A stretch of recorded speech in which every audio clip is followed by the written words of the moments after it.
Ya tenemos en línea al doctor José Félix Oleta, exministro de Salud. Doctor, buen día, ¿cómo amanece? Muy buenos días, amigos, siempre a la orden. Taelman Félix, el espacio solo con Taelman, un gusto siempre, doctor, tenerlo. Solo con Taelman por Victoria FM, la Victoria está ahora, aunque sea por esta vía. Doctor, de un tiempo para acá sigue siendo noticia, estamos en el centro del país, pero de brotes de paludismo y brotes de tuberculosis en zonas del país, específicamente en zonas fronterizas. Estado Bolívar, por ejemplo. ¿Qué nos dice usted? Usted fue ministro de Salud, un hombre que siempre ha estado muy preocupado por este tema. Bueno, primero, muchas gracias por la invitación. De nuevo, un placer conversar con ustedes. Y efectivamente, el tema nos invita a reflexión. Ajá. Porque ¿cómo es posible que enfermedades que habían sido suficientemente controladas se reactiven y aparezcan de nuevo como amenazas muy importantes para la salud de la población?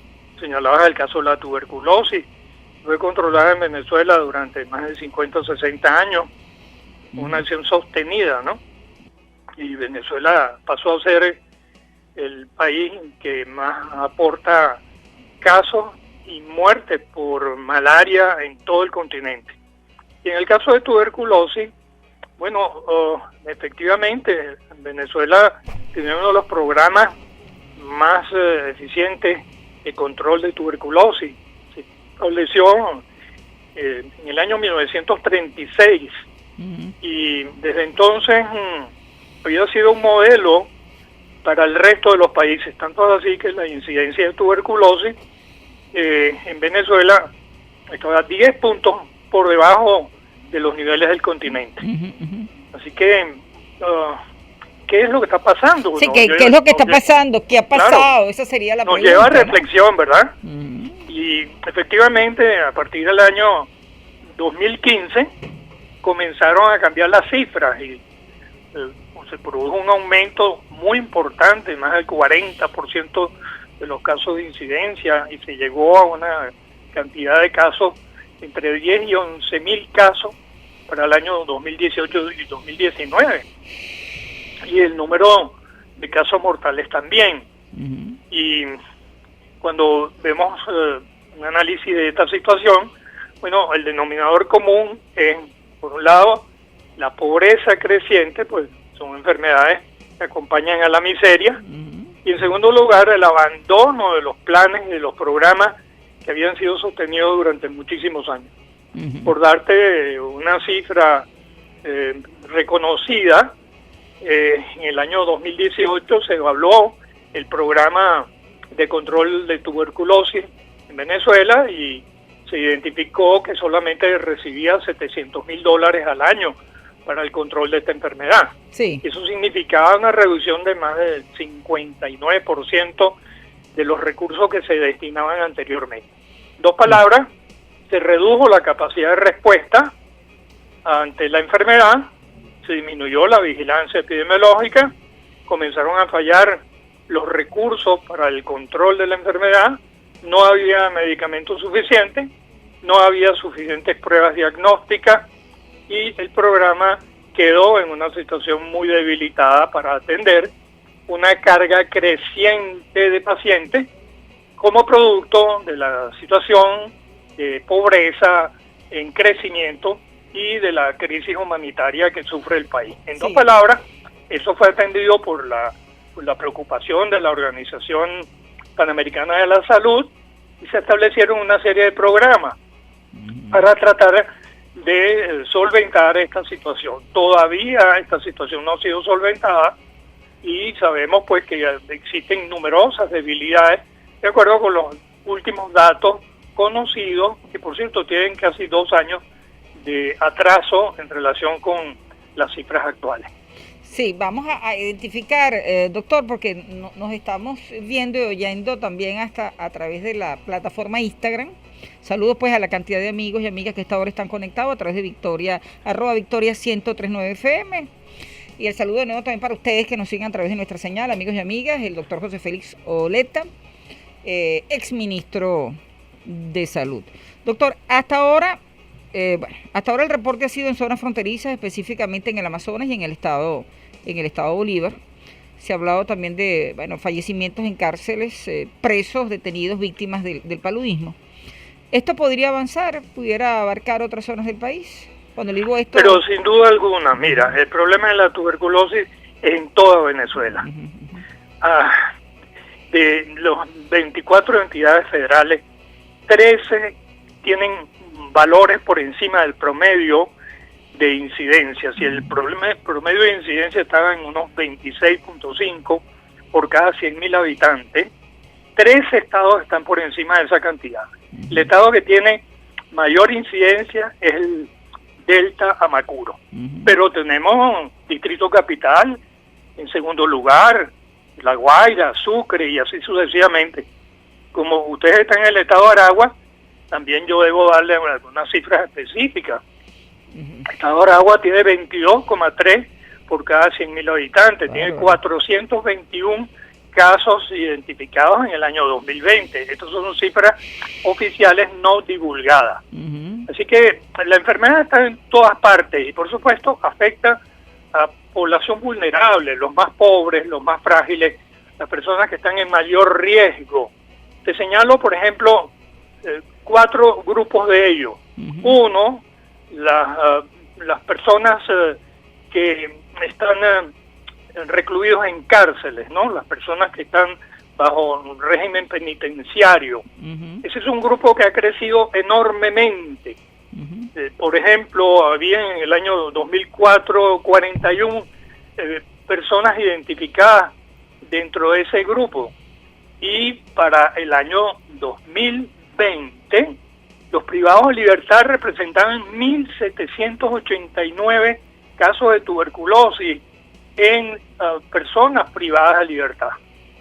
Y en las personas, por ejemplo, afectadas por VIH-Sida, también tenemos un porcentaje muy importante de esos casos, y por cierto, muchos de ellos no son diagnosticados. Casos de tuberculosis, en donde no se investiga suficientemente la presencia de la coinfección con el VIH.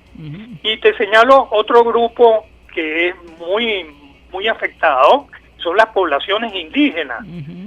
Esos son grupos que están en crecimiento del número de casos de tuberculosis, de modo que afecta a los guaraos, a los yanomami, por supuesto a los guayú, a todas las etnias indígenas en Venezuela.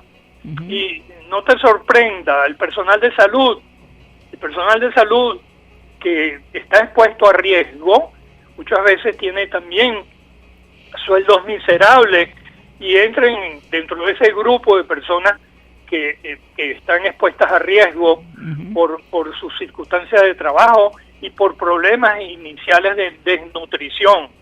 Así, y hay grupos, por supuesto, que tienen enfermedades crónicas como la diabetes, que les favorece. Todos esos grupos en Venezuela están expuestos a riesgo y dentro de ellos los que más crece el número de casos son los privados de libertad, las poblaciones indígenas y en tercer lugar las personas que son portadoras del virus VIH.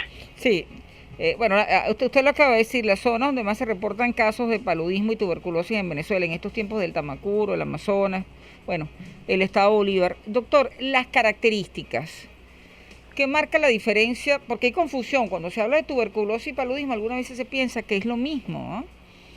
Sí, son dos enfermedades totalmente diferentes, por supuesto. Las patologías. La tuberculosis es producida por una bacteria, un bacilo que se transmite por vía respiratoria de persona a persona a través de pequeñas goticas que se llaman gotas de flujo, ¿verdad? Microgotas, y se transmite de una persona a otra.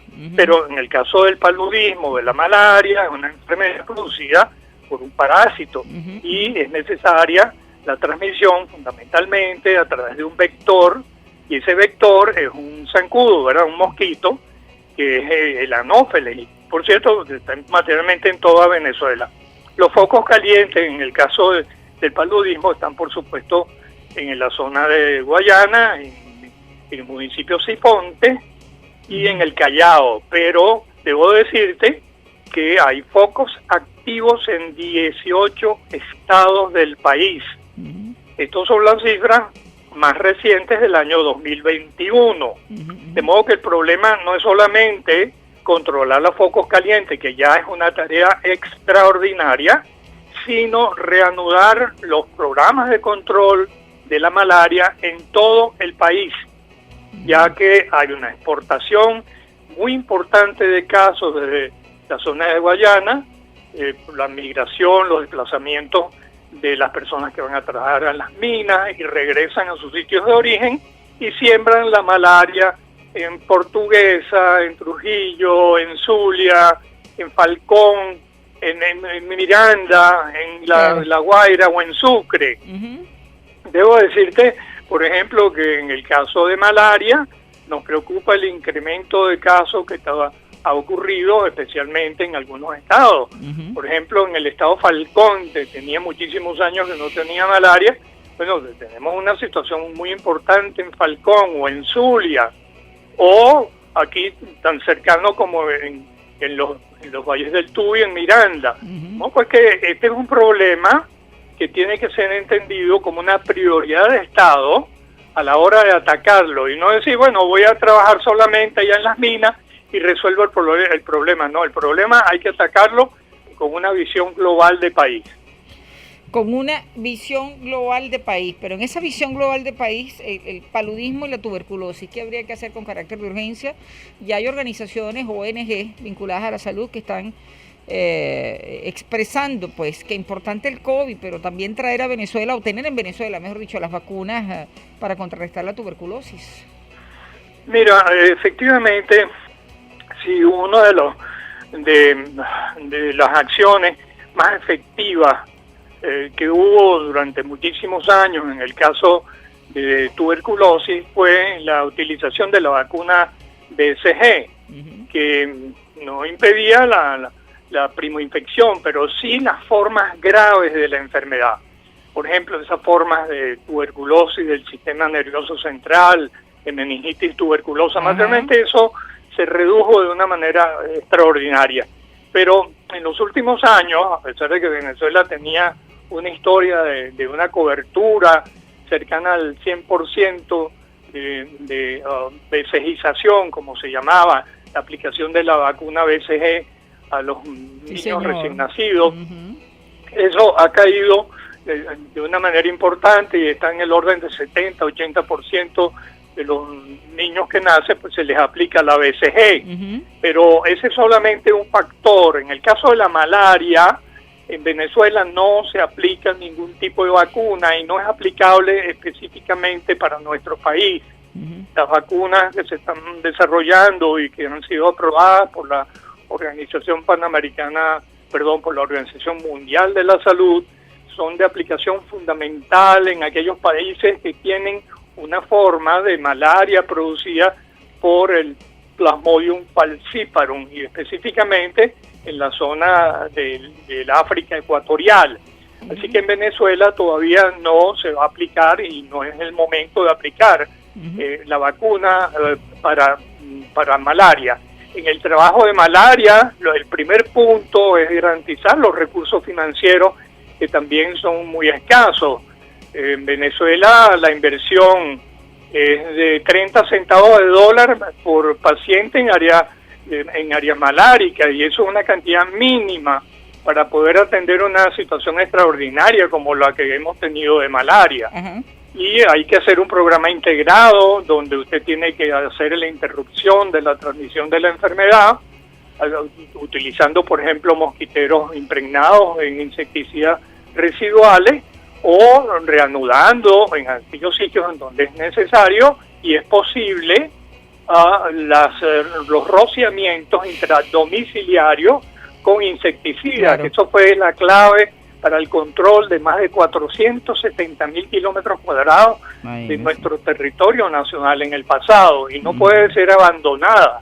Desde hace 4 años no se hacen rociamientos en el resto del país, por supuesto no en la zona selvática donde usted no puede hacer rociamientos, y en particular porque el tipo de vector no se encuentra dentro de las viviendas. Por lo tanto, ahí es solo aplicable la utilización de los mosquiteros impregnados en insecticidas. Claro. Y sabemos que la dotación, la entrega de ese tipo de equipos de mosquiteros es muy insuficiente para tomar en cuenta pues la población expuesta a riesgo.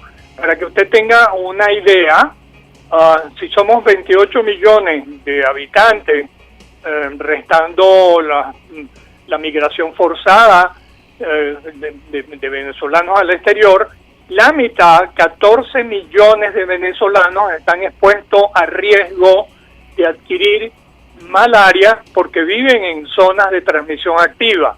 Por lo tanto, esa es una razón suficiente para que el Estado cumpla con su obligación de proveer los recursos, los fondos necesarios para la atención, para la dotación de equipos de diagnóstico y de tratamiento de los pacientes expuestos a riesgo, claro, o que requieren tratamiento inmediato. Sí. Doctor, hay un tema, nos quedan un par de minutitos, hay un tema que no queremos dejar fuera, que es el tema del COVID. El COVID de nuestros tormentos. Estamos viendo en Venezuela que, digamos, que nos hemos como que flexibilizado, yo he flexibilizado buena parte de los venezolanos. Ya llegamos a sitios y la gente está sin mascarilla, llegamos a centros comerciales, la gente está sin mascarilla. ¿Podemos estar tranquilos con el tema del COVID-19 en Venezuela? Bueno, es muy pertinente tu pregunta, y la advertencia es que no se puede bajar la guardia ante un virus que tiene capacidad de mutar, de cambiar, y si bien el número de casos puede verse reducido, estamos expuestos todavía a la presencia de variantes del virus que pueden volver a atacar a la población. Quiero señalarte que la población no ha sido suficientemente vacunada. La información sobre la inmunización, sobre la protección de las personas no es suficiente, no es real. Y muy pocas personas han recibido una tercera dosis de refuerzo, escasamente unas 700, 800 mil personas, y eso es absolutamente insuficiente. De modo pues que estamos en una situación en donde el COVID oculta el resto de los problemas del país, sus problemas sanitarios y de salud pública, pero no podemos abandonar no solamente el COVID, sino la atención de las múltiples otras enfermedades que son una carga de salud para el sistema de nuestros hospitales, muy abandonados, muy pobres, con muy poca capacidad de respuesta, pero también que tienen que atender otras emergencias y que tienen que atender a los pacientes con enfermedades crónicas, están siendo pospuestos en su atención. No es posible que abandonemos el resto de los problemas de salud y nos hemos concentrado exclusivamente en COVID, un poco pues al azar, a ver qué es lo que pasa. No, el problema de salud es muy amplio y no pueden ser abandonados el resto de los problemas, entre ellos, por supuesto, las enfermedades emergentes y reemergentes. Y quiero señalarte un punto muy importante como punto final: la necesidad de vacunar a nuestros niños para que cumplan sus programas contra sarampión, contra rubiola, contra parotiditis, por supuesto contra difteria y contra polio, aparte del resto de las otras vacunas que deben ser aplicadas. Y este es un punto en donde estamos retrasados y estamos expuestos a riesgo porque tenemos las menores coberturas de vacunas del continente. Así que es una obligación por parte del Estado, y los ciudadanos y las familias debemos reclamar la disponibilidad de vacunas para proteger a nuestros niños. Usted acaba de decir, doctor, la menor cobertura de vacunas del continente. Así es, en el caso, cuando usted analiza las últimas cifras del año 2021, publicadas por la Organización Panamericana de la Salud, se asombra cuando encuentra, por ejemplo, que en el caso de difteria y de toferina, estamos en valores que están por debajo incluso que los de Haití. Y el número de municipios que tienen coberturas totales, también estamos en una situación muy precaria, ¿no? Bien. Así que hay que reforzar los programas de vacunación. Cuando la OPS está anunciando la semana de la vacunación, de la inmunización masiva, usted no ve ni un solo anuncio del Ministerio del Poder Popular de la Salud en relación a la salud, a la vacunación en Venezuela. Doctor, muchísimas gracias, cuídese. Un abrazo, siempre un gusto tenerlo en el espacio, aunque sea por esta vía, doctora. Muy amable, siempre a la orden. Gracias. El doctor José Félix Oleta, lo acaban de oír, exministro de Salud.